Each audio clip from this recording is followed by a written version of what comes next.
لیکن مسلمانوں میں کہنا چاہتا ہوں فلسطین کی بیٹیوں کی عزت لوٹتے ہوئی آپ نے دیکھ لی، فلسطین کی بہنوں کے لاشیں تڑپتے ہوئے، بھائیوں کے لاشیں تڑپتے ہوئے، پورے ہسپتال میں 900 لاشیں، اور یہ بھی آپ نے کل میڈیا پہ دیکھا، تاریخ میں دیکھا کہ ایسی پریس کانفرنس کہیں آج تک دنیا میں نہیں ہوئی کہ جناب 900 لاشیں ان کے درمیان میں کیمرہ والا پریس کانفرنس کر رہا ہے، یہ ڈاکٹروں کی لاشیں پڑی ہوئی ہیں، یہ نرسوں کی لاشیں پڑی ہوئی ہیں، یہ مزدوروں کی لاشیں پڑی ہوئی ہیں، ان لاشوں میں جناب علی درمیان میں پریس کی جا رہی ہے، یہ کیا وجہ ہے، یہ کیا ماجرا ہے؟ اللہ کی قسم ان لاشوں کو بھی دیکھ لیا، سارے حالات دیکھ لیا، لیکن آپ کو ایک بھی آواز ایسی نہیں آئی، آگ میں جلتی ہوئی آپ نے دیکھ لی کہ انہوں نے اسلام کا انکار کیا، کلمے کا انکار کیا، فلسطین کی بیٹیوں کی زبان پہ اللہ اکبر کا نعرہ آپ نے سنا ہے، فلسطین کی بھائیوں کی زبان پہ، تڑپنے والوں کی زبان پہ، نکلنے والوں کی زبان پہ، چھوٹے چھوٹے بچوں کی جان نکل رہی ہے،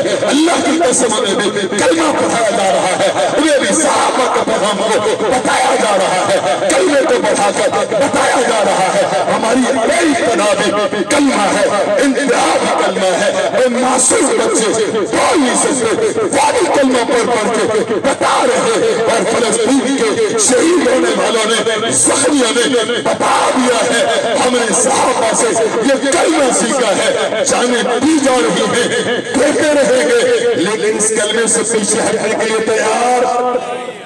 کبھی آپ نے نہیں دیکھا، کبھی نہیں دیکھا۔ اور میں اکثر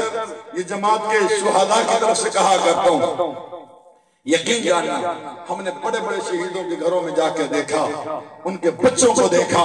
لیکن ملک کے لوگوں کبھی ایسا نہیں ہوا، کبھی ایسا نہ ہوا۔ آپ پڑھ لیں تاریخ میں، آپ کی قصور کے بھی کتنے شہید ہیں، میں تفصیل میں نہیں جانا چاہتا، قصور کے شہیدوں میں ان کے ناخن نکالے گئے، قصور کے شہیدوں میں ان کے سینے کے اوپر ڈرل مشینوں سے سوراخ نکالے گئے۔ یہ جو آپ نے دیکھا کہ جناب قصور کی دھرتی پہ شہید ہونے والا جب اسے کفن میں لپیٹ کے قبر میں اتارا جا رہا تھا، اس کا جسم کٹا ہو گیا تھا، کہنے والے نے کہا تھا اس کا جسم کٹا ہو گیا ہے، وجہ کیا ہے؟ بتانے والا بتا رہا تھا، وجہ یہ ہے اس کے زمین پہ لٹا کے اس کے جسم پہ رولے پھیرے گئے، اس کے جسم کی جو ہڈیاں تھی اس کا قیمہ بن گیا تھا، اس لیے اس کا گوشت کفن میں بھی کٹا ہو رہا ہے۔ لیکن بتانے والے نے بتایا تھا ناخن اتار دیے گئے تھے، لیکن صحابہ کے نام کو نہیں چھوڑا تھا، ہڈیاں کے ٹوٹے ہڈیوں کا قیمہ بن گیا تھا، صحابہ کے نام کو نہیں چھوڑا تھا۔ یہ تو میں نے کثیر کی تاریخ بتا رہا ہوں، ڈرل مشین کے سوراخوں سے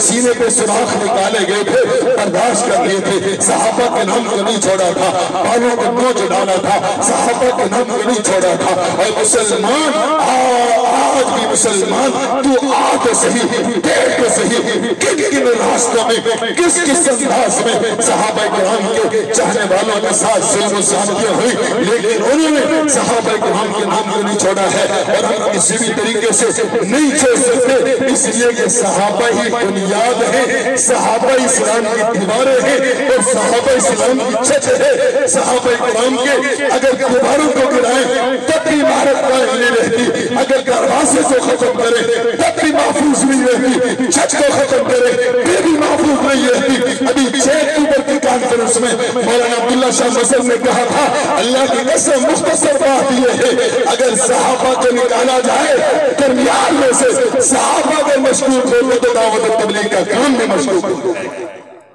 بھئی صحابہ مشکوک تو پھر دعوت و تبلیغ کا کام بھی بولو،